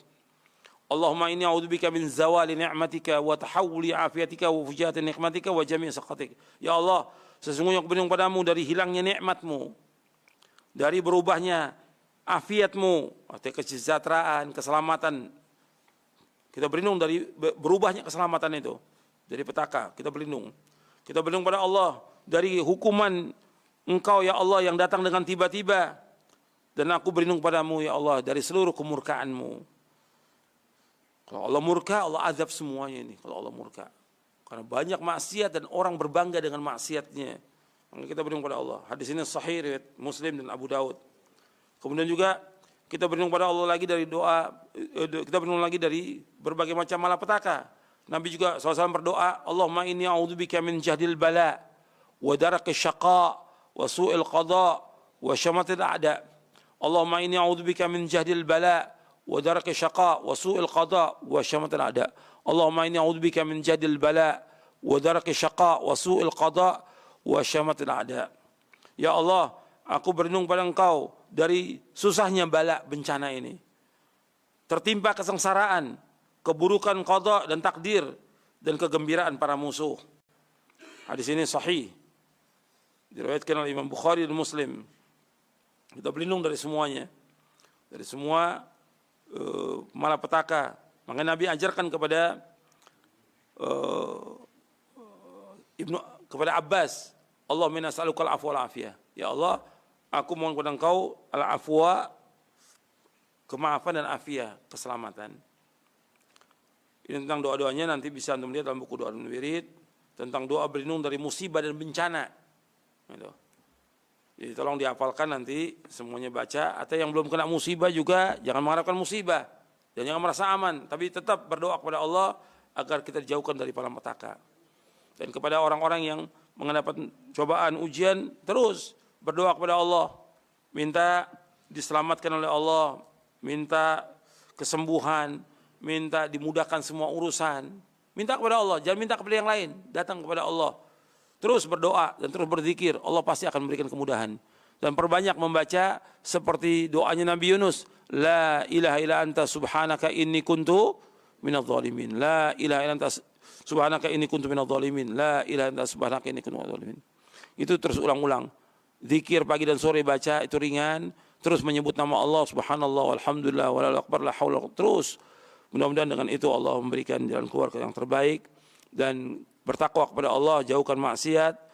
Mudah-mudahan Allah memberikan jalan keluar yang terbaik kepada kita dan kita dihindari dari berbagai macam malapetaka. Ini saja yang bisa saya sampaikan dari sikap seorang muslim terhadap berbagai macam musibah dan petaka. Mudah-mudahan bermanfaat untuk saya, untuk yang hadir di tempat ini, dan juga kepada seluruh pendengar dan pemirsa Radio Roja dan TV Roja. Mudah-mudahan kita mendapatkan rahmat dari Allah dan barokahnya. Mudah-mudahan kita semuanya dijauhkan dari malapetaka. Dan bagi yang terkena, mudah-mudahan Allah memberikan keselamatan, afiat, menyembuhkan penyakitnya, memudahkan urusannya, mengampuni dosa-dosanya dan mengangkat derajatnya. Amin rabbal alamin. Wassalamualaikum Muhammadin sallallahu alaihi wasallam. Nah, Ustaz, barakallahu fiik wa jazakallahu khairan. Terima kasih atas pemberian nasihat dan materi yang bermanfaat di kesempatan pagi hari ini. Semoga Allah senantiasa melimpahkan rahmat dan keberkahan untuk kita semuanya, dimudahkan kita untuk memahaminya dan juga mengamalkan dalam aktivitas ketaatan pada Allah Subhanahu wa taala. Selanjutnya, ikhwatul Islam, kami berikan kesempatan untuk Anda yang bertanya, silahkan di 0218236543 atau pesan singkat di 0819896543. Kami harapkan pertanyaan Anda berkesesuaian dengan apa yang Ustaz telah sampaikan kepada kita di kesempatan pagi hari ini. Kami akan awali dari pesan singkat pertanyaan yang telah masuk dari Abdullah yang bertanya sebagai berikut. Ustadz, ketika bencana itu datang, gempa, kami sekeluarga merasa takut. Bahkan di antara kami ada yang menangis, kemudian sedih karena kehilangan dari sebagian keluarga dan saudara. Nah, ketika kita menangis, sedih, bahkan sudah tidak bisa dikatakan lagi ini sebagai nangis yang biasa. Apakah ini dosa dan termasuk tidak sabar untuk menghadapi apa yang Allah berikan kepada kita? Mohon nasihatnya Ustadz agar kami tetap kuat dan tabah. Silahkan. Ya. Alhamdulillah, bagus pertanyaannya. Jadi bagaimana kalau ada orang yang tertimpa musibah dan terjadi pada dirinya, pada keluarganya, kemudian dia menangis dan terus menangis. Soal menangis, sedih, dalam syariat nggak ada masalah. Tapi kita wajib tetap meyakini bahwa ini semua takdir Allah dan dia wajib sabar dan redha. Seperti yang terjadi pada Nabi Muhammad SAW. Ketika cucunya meninggal, Nabi cinta kepada cucunya. Ketika meninggal, Nabi menangis. Seorang sahabat menegur, ya Rasulullah, kenapa engkau menangis? Kata Nabi SAW, hati ini sedih, mata ini menangis, dan kami nggak akan mengucapkan kecuali yang baik. Artinya menangis dalam syariat boleh, yang nggak boleh meratap. Meratap itu menangis dengan histeris, menyebut-nyebut kebaikan dan memberontak, tidak terima dengan musibah yang menimpa dia. Kalau kita sekedar menangis, wajar sebagai seorang Muslim. Nabi juga menangis, sedih, wajar juga sedih. Tapi yang harus kita ingat bahwa antara musibah dengan nikmat yang Allah berikan, ya pasti yang lebih banyak nikmat. Nikmat itu dari mulai kita lahir sampai kita dewasa, itu nggak bisa dihitung nikmat itu. Makanya Allah mengatakan wa in ta'uddu ni'matallahi la tuhsuha. Kalau kamu menghitung nikmat Allah nggak bisa dihitung. Musibah hanya sementara aja, nggak mungkin Allah akan timpakan musibah sepanjang masa, nggak mungkin. Hanya berapa saat aja musibah itu, sebagai peringatan buat kita. Makanya begitu dapat kondisi yang seperti itu, kita ingat dosa kita, apa dosa yang kita lakukan. Kemudian kita taubat kepada Allah. Kemudian kita kembali kepada Allah. Kalau sedih, wajar. Tapi kita nggak boleh putus asa dari rahmat Allah, nggak boleh sama sekali. Allah mengatakan wa may yaqnatu min rahmati rabbih illa dhallun. Tidak ada yang putus asa dari rahmat Allah kecuali orang-orang yang sesat. Nggak boleh. Karena rahmat Allah sangat luas. Rahmat Allah sangat luas. Meskipun orang tua kita meninggal, saudara kita meninggal di saat terjadinya gempa, di saat terjadinya tsunami, di saat terjadinya gunung meletus, tetap kita harus sabar sebagai orang beriman dan redho ketika pertama kali terjadi itu. Kita wajib untuk sabar dan kita wajib juga untuk redho atas musibah itu. Dan kita terus berusaha apa yang harus kita perbaiki. Tentunya dengan ibadah kepada Allah. Kalau kita terus menangis, apa yang bisa kita perbuat? Sudah nggak akan kembali. Anak meninggal, rumah kita hancur, nggak akan kembali. Bisa nanti untuk diperbaiki lagi, tapi butuh waktu. Tapi kalau kita terus dalam kesedihan, kita nggak bisa berbuat apa-apa. Jadi tetap sedih wajar, tapi sekedarnya, bukan terus menerus. Nabi juga banyak terkena cobaan, ujian. Nabi sedih, tapi terus dihibur oleh Allah SWT dan terus bangkit kembali untuk melaksanakan apa yang harus kita lakukan sebagai hamba Allah di muka bumi ini. Itu aja, wallahu a'lam. Baik Ustaz, terima kasih atas nasihat dan pencerahannya untuk Bapak yang telah bertanya tadi. Berikutnya kami akan bacakan pertanyaan dari pesan singkat Bapak Heri di Kampung Timur Merauke yang bertanya sebagai berikut. Assalamualaikum Ustaz. Rasulullah Shallallahu Alaihi Wasallam bersabda, setiap anak Adam banyak melakukan dosa. Itu berarti para nabi juga berdosa, tapi sudah dapat jaminan pengampunan dari Allah Azza wa Jalla. Terus bagaimana apabila suatu penduduk yang muslim yang lagi kena ujian berupa musibah, tsunami, gempa, dan lain-lain? Kita imani semua itu karena dosa manusia, seperti yang ada di surat Asy-Syura ayat 30. Dan bukankah ada hadis yang berbunyi manusia harus berdosa? Seandainya manusia itu tidak melakukan dosa, Allah akan ciptakan lagi atau diganti dengan manusia yang berdosa. Terus kalau begitu, kapan manusia itu tidak berdosa Ustaz? Sekalipun kita bertakwa, tetap saja banyak dosa. Sekelas Nabi saja tetap saja ada dosanya. Cuman sudah diampuni. Mohon petunjuk untuk hal ini Ustaz. Silakan. Iya. Jadi pertanyaan soal dosa, betul Nabi bersabda SAW. Tapi lanjutannya, Nabi bersabda, kullu bani Adam khata'. Lanjutannya, wa khairul khata'ina tawwabun. Kata Nabi, setiap anak Adam itu selalu berbuat dosa. Yang terbaik yang berbuat dosa, yang taubat, kata Nabi. Taubat. Ketika orang-orang itu bertaubat kembali, diselamatkan dari azab Allah. Seperti yang terjadi pada kaumnya Nabi Yunus. Kaumnya Nabi Yunus, Allah akan turunkan azab. Begitu mereka melihat azab, langsung mereka beriman. Maka Allah hilangkan azab itu. Maka Allah sebutkan dalam Al-Quran. Allah selamatkan kaumnya Nabi Yunus alaihissalatu wassalam. Maka orang itu tetap dia berbuat dosa. Tapi yang terbaik kata Nabi, yang bertobat. Kullu bani Adam khata' wa khairul khata'ina tawwabun. Setiap anak Adam pernah berbuat dosa. Dan yang terbaik yang berbuat dosa, yang bertaubat kepada Allah Ta'ala. Artinya anak Adam tetap ada kesalahan, kekeliruan, dosa. Tapi wajib dia bertaubat kepada Allah. Kan ayat tadi sudah saya sebutkan dalam surah At-Tahrim ayat 8. Ya ayyuhalladzina amanu tubu ilallahi taubatan nasuha. Wahai orang beriman, taubatlah kalian kepada Allah dengan taubat yang nasuh. Adapun para nabi dan para rasul, mereka maksum.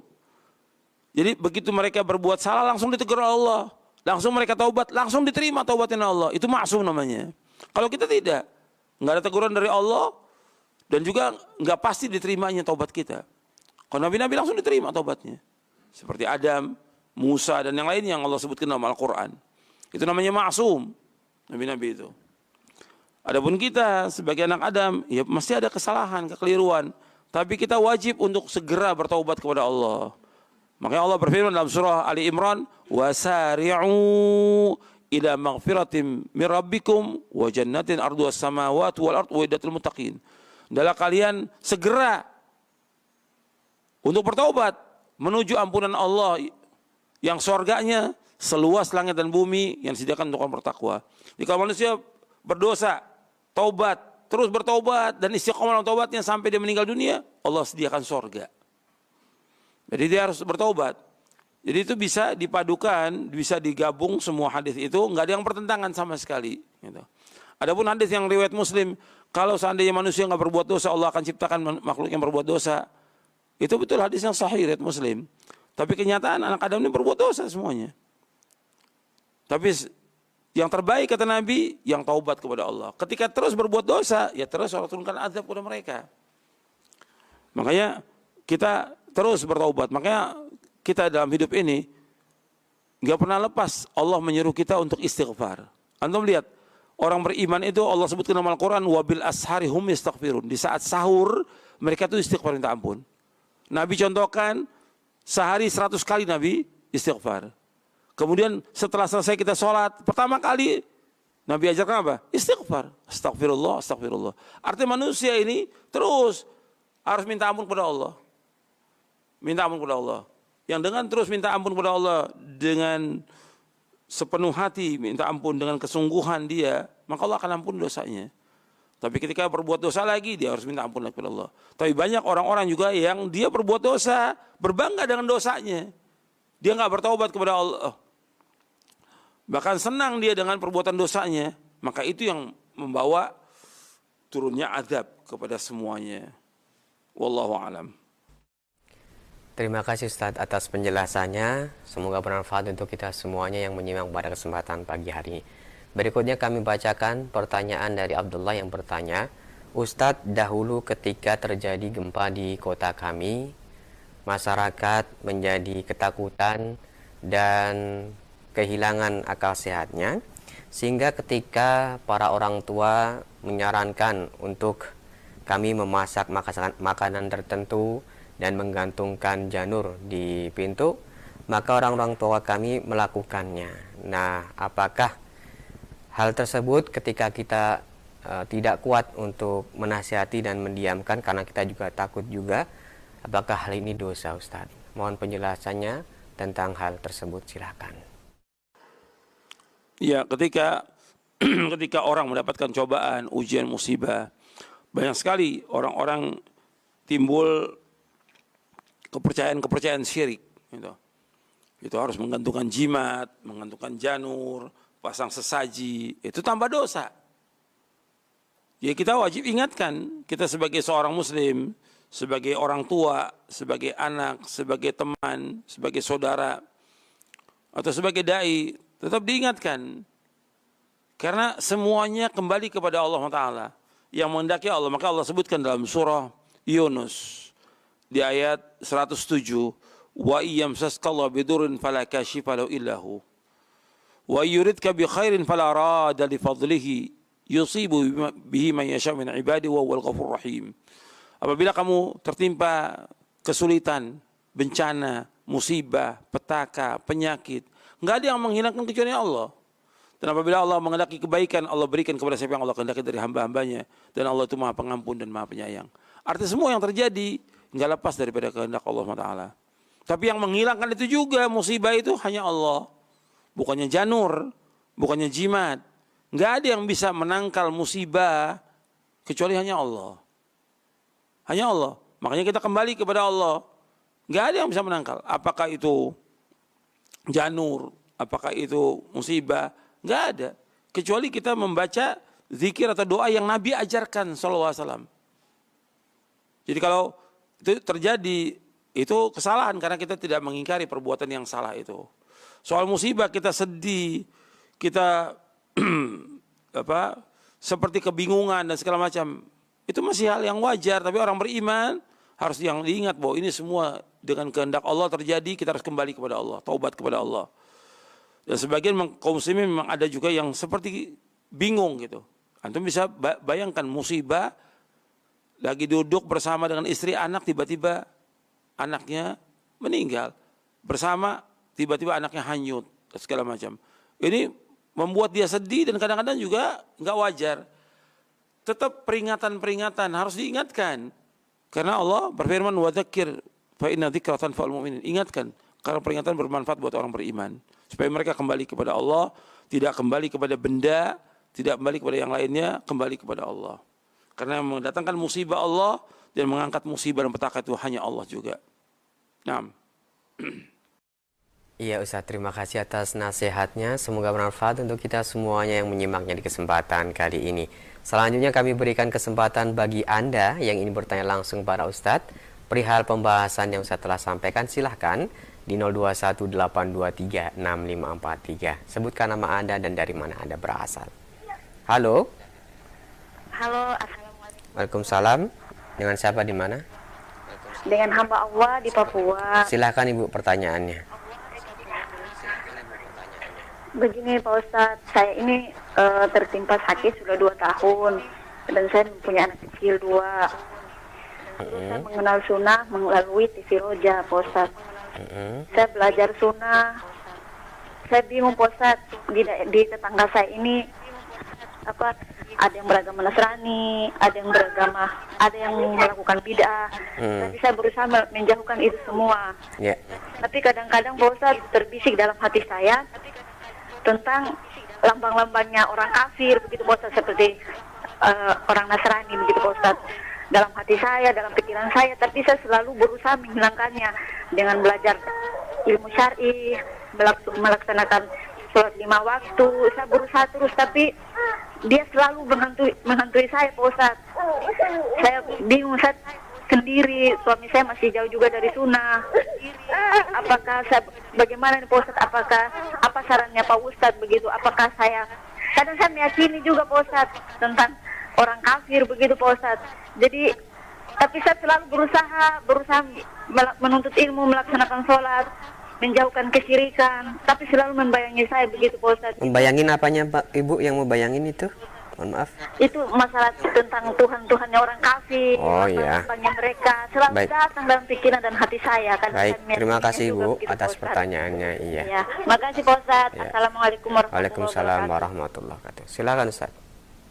Ya, kepada Ibu yang bertanya di Papua, alhamdulillah kita bersyukur kepada Allah, Ibu sudah mendapatkan hidayah di atas Islam dan Sunnah. Ini nikmat dari Allah Ta'ala. Dan kita harus belajar lagi tentang agama ini. Apakah dari radio Roja, TV Roja, dan juga dari buku-buku Islam. Banyak buku-buku para ustadz, para da'i yang bisa Ibu baca.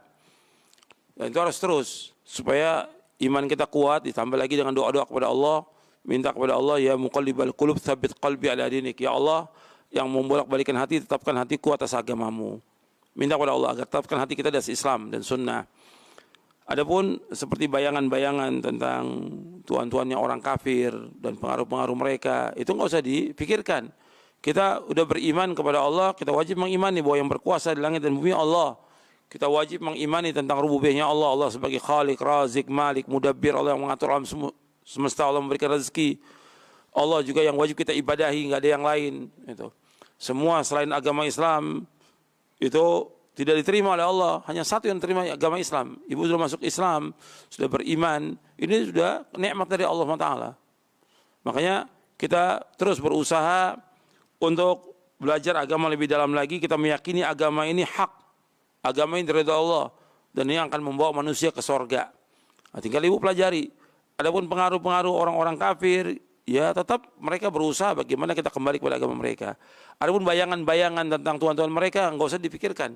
Lambang-lambang mereka enggak boleh ada lagi di rumah kita. Apakah itu salib atau yang lain enggak boleh ada. Kita harus bersihkan semuanya, dan ibu bacakan setiap hari surah Al-Baqarah. Karena Al-Baqarah itu akan mengusir setan dari rumah kita. Ketika kita mendapatkan cobaan, ujian, musibah, kita harus sabar dan redha. Tapi tetap kita harus banyak berzikir kepada Allah. Dan itu semuanya mudah, enggak ada yang sulit. Seluruh agama Islam ini semuanya mudah. Semoga Allah memberikan hidayah kepada kita semuanya, kepada ibu dan kepada kita semuanya. Tetapkan di atas Islam dan sunnah. Wassalamualaikum warahmatullahi wabarakatuh. Satu lagi pertanyaan. Baik Ustaz, terima kasih atas jawabannya, dan pertanyaan terakhir kami akan bacakan dari pesan singkat. Ustadz, tatkala tsunami ataupun gempa terjadi di kota kami, yang menjadi korban banyak. Ada yang melakukan kesyirikan, ada yang tidak sholat, ada orang kafir pula, dan jenazah-jenazah mereka banyak. Nah, kita sebagai seorang muslim, apa yang harus kita lakukan dengan jenazah-jenazah mereka? Apa kita bisa turut membantu dalam menguburkannya, atau pada saat mereka butuh bantuan, bolehkah kita mengulurkan bantuan kepada mereka? Jazakumullahu khairan atas keterangannya Ustaz. Syukran. Iya. Ketika terjadi gempa dan tsunami, banyak mayat-mayat yang berkelimpangan, bukan satu, ribuan mayat. Ada muslim, ada kafir, ada juga orang-orang fasik, orang fajir yang kita nggak tahu. Tapi memang kita kalau sudah terjadi begitu, segera semuanya harus membantu. Baik masyarakat situ maupun juga orang dari luar, terutama pemerintah ini punya tanggung jawab. Ya segera dikuburkan. Hatta dia orang kafir. Ketika Abu Thalib meninggal, Ali radhiyallahu mengatakan kepada Nabi, ya Rasulullah, sesungguhnya pamanmu yang sesat mati. Ali mengatakan kemudian, inna ammaka dhal qad mat, kata Ali, sesungguhnya pamanmu yang sesat mati. Apa kata Nabi kepada Ali? Fawari abak, kuburkan bapakmu.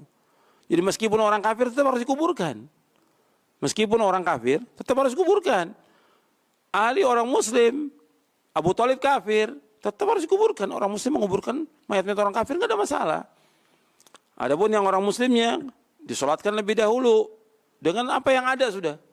Karena juga kafan enggak ada, yang lain enggak ada, ya kuburkan dengan apa adanya dalam kondisi darurat. Tapi disolatkan dulu yang muslim itu, yang kita tahu dia muslim, solatkan dulu, sholat jenazah, kemudian kita kuburkan. Semuanya harus dikuburkan. Kalau dibiarkan nanti akan baunya dan juga penyakit yang lain menularkan kepada yang lainnya, kepada orang-orang yang hidup. Itu harus segera dikuburkan. Jadi semuanya harus segera untuk menguburkan. Sebab Nabi menyuruh Ali bin Abi Thalib radhiyallahu untuk menguburkan bapaknya. Hatta dia orang kafir itu harus dikuburkan. Tidak disuruh mandikan, tidak, tapi dikuburkan aja. Tapi kalau orang muslim, kalau udah kondisi begitu, sulit untuk dimandikan, ya kalau bisa dikafankan, kemudian disolatkan, kemudian setelah itu dimakamkan. Kalau memang darurat, ya sudah digabungkan semuanya. Tapi kalau memang bisa dipisahkan, tahu orang kafir, ya pisahkan antara kuburan muslim dan kafirin.